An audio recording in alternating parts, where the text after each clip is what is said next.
이재명 대표님, 우리 함께 합시다. 횡재세.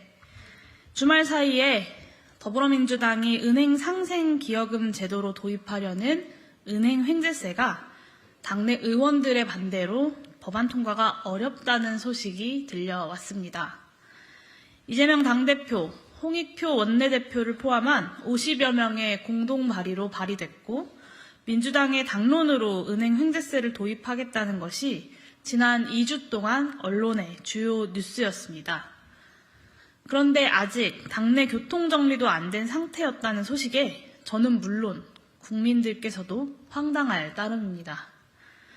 은행 횡재세 반대가 주로 비명계 의원 그룹에서 나왔다는 사실은 제가 고려할 일은 아닙니다.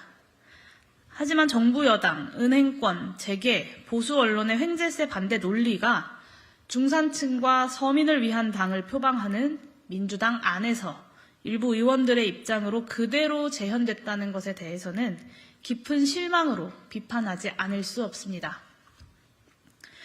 특히 횡재세가 반시장적이라는 주장이 민주당에서 나왔다는 것에 대해 실망을 넘어서 슬픔을 느낍니다. 그런 논리를 펴는 분들에게 횡재세가 시장 논리에 반한다면 금융제도 자체가 시장 논리로는 성립될 수 없는 현실은 어떻게 받아들이시는지 묻고 싶습니다. 금융을 시장 논리에 충실하게 조직할 것 같으면 시장 경제에서 가장 금기시하는 가격 통제에 해당하는 이자 제한 제도를 두면 안 되는 것입니다. 은행업에 인위적인 진입 장벽 효과를 내는 은행 대주주 적격성 심사나 금산분리 규제도 모두 반시장적입니다. 은행의 파산이나 금융시스템 위기 시 사실상 정부 기구에 속하는 중앙은행이 최종 대부자로 나서는 것은 시장 논리로 설명이 됩니까? 국민 세금으로 대규모의 구제금융을 통해 파산은행을 구제하는 것은 또 어떻습니까? 그렇게 시장 원리주의적 입장에 충실하다면 윤석열 정부의 느닷없는 공매도 금지에 대해서도 적극 반대하셨어야 논리적 일관성이 있는 것입니다. 제가 위에서 예로 든, 앞에서 예로 든 금융제도의 규제적 성격들은 금융시장이 제대로 작동하기 위해서 원리상으로는 반시장적인 규제들을 동반할 수밖에 없다는 것을 보여줍니다. 지난 수십 년 동안 금융규제 완화가 줄기차게 진행됐음에도 은행업이 여전히 규제 산업으로 남아있는 것이 이를 보여줍니다. 따라서 은행 횡재세는 귀에 걸면 귀걸이, 코에 걸면 코걸이 식의 시장 논리가 아니라 사회경제적 필요성이나 부작용의 크기를 따져서 결정하면 될 일입니다. 이와 관련해서 시장경제를 글로벌 경제질서로 발전시키는 것을 사명으로 삼고 있는 IMF의 횡재세에 대한 입장을 들어보겠습니다. IMF 2022년 6월 보고서 고유가 및 고음식 가격에 사회적 충격을 완화하기 위한 재정정책은 다음과 같이 말하고 있습니다.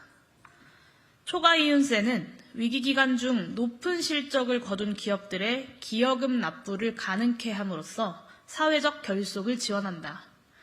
그런 세금은 왜곡을 거의 초래하지 않으면서 상당한 재정 수입의 원천이 될 수 있다. IMF 보고서는 횡재세와 초과이윤세를 구분하고 이 중에 초과이윤세만 찬성하고 있지만 현재 우리나라 은행 횡재세 도입과 관련된 맥락에서 횡재세와 초과이윤세를 구분할 실익은 거의 없습니다. 중요한 것은 경제 지대에 해당하는 초과이윤에 대한 세금은 시장 왜곡을 거의 초래하지 않는다고 IMF가 말하고 있다는 것입니다. IMF보다 더 강하게 시장 원리주의를 자기 정체성으로 삼는 정치 세력이라면 민주당의 당명과는 어울리지 않습니다. 민주당의 어원에 해당하는 민주주의의 핵심 기능이 바로 시장 실패를 사전적으로, 사후적으로 예방하고 교정하는 것이기 때문입니다. 횡재세는 반시장적이라는 논리와 달리 횡재세 부담금의 가격 전가 논리는 숙고할 가치는 있습니다. 은행의 상생기여금을 부담시켜도 은행이 그 부담분을 가산금리로 전가해버릴 수 있다는 비판이 지난 금요일 민주당 횡재세 전문가 간담회에서 진지하게 논의되었다고 합니다. 먼저 말씀드리면 가격 전가 논리는 횡재세의 반대 근거가 아니라 횡재세 입법 시 반드시 고려해야 할 사항입니다. 우선 저는 세금이나 기여금 등 공적 부담금을 가격에 전가시킬 수 있다는 것 자체가 시장 실패를 가리킨다는 점부터 지적하겠습니다. 이상적인 시장은 조세 부담을 이유로 가격을 마음대로 올리는 것이 허용되지 않기 때문입니다. 은행이 그렇게 할 수 있다면 그것은 은행이 독과점 구조이기 때문입니다. 은행의 독과점적 구조는 은행이라는 특수한 공공적 성격으로 인해서 공공이 제도적으로 부여한 것입니다. 여기서 다시 반시장적이라는 이유로 은행 횡재세를 반대하는 논리의 논리적 허점이 그대로 드러납니다.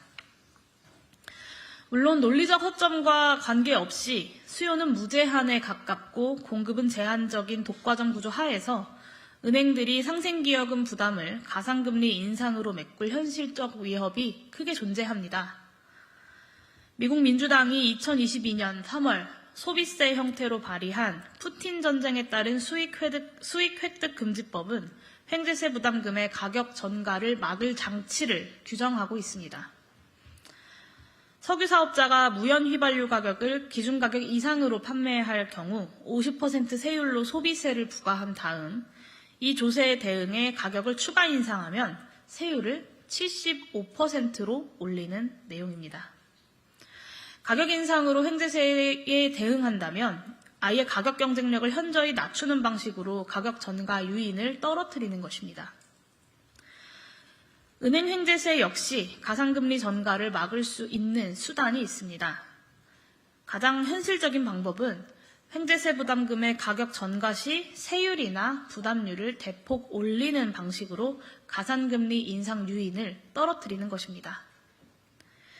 요컨대 횡재세 부과 의지만 있다면 부담액을 가산금리로 전가시키는 은행의 유인을 저지하는 입법 기술이 얼마든지 가능합니다. 민주당 내 은행 횡재세 반대의 또 다른 근거로 제시된 채무조정 우선은 아주 빈약한 반대론입니다. 한국의 은행들이 모럴 해저드 논리에 집착해서 개인회생 등 채무조정 절차에서 대출기관으로서 책임을 도외시한다는 것은 주지의 사실입니다. 하지만 금융차주의 권익을 강화하는 채무조정 절차의 개혁은 기본적으로 은행이 아니라 국회가 결단해야 할 입법 과제에 속합니다. 파산자에 대한 과도한 작업 제한의 완화, 법원 채무조정 절차의 신속 간소화, 채무조정 절차에 들어간 임대주택 거주 채무자의 주거권 보장 등이 바로 그런 과제에 속합니다.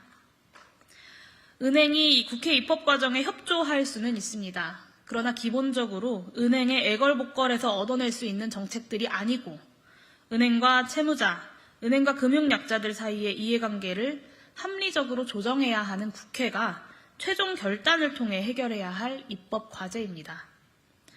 채무조정제도 개혁과 은행 횡재세 도입은 우선순위를 놓고 다퉈야 하는 경합적 정책도 아닙니다. 도대체 왜 하나만 우선해야 합니까? 민주당 지도부에 대한 쓴소리 한마디 하고 마치겠습니다. 특정 정책 입장에 대한 반대는 당연히 있을 수 있고 대통령 1인이 지배하는 정당보다 반대 목소리가 자유롭게 터져나오는 게 민주주의 정당의 모습일 것입니다. 하지만 은행 횡재세는 현재 민주당의 당내 민주주의 차원을 넘어서 대외적 정체성 문제가 됐음을 인식해야 합니다. 떠들썩하게 은행 횡재세 추진한다고 온 국민들에게 홍보해놓고 일부 당내 반대로 상임위 통과조차 어렵다는 소식은 민주당의 개혁 역량에 대한 불신을 야기시킬 중차대한 사안입니다. 금융약자, 경제적 약자 국민들보다 은행과 금융시장 눈치를 더 보는 정당이 은행 횡재세 하나 당론으로 밀어붙이지 못하는 정당이 이 가공할 위기를 돌파할 개혁 역량에 대해서 국민들에게 과연 신뢰를 드릴 수 있겠습니까? 그러니 더불어민주당 이재명 대표에게 제안합니다. 국민이 바라는 이재명 대표의 모습답게 합시다, 횡재세.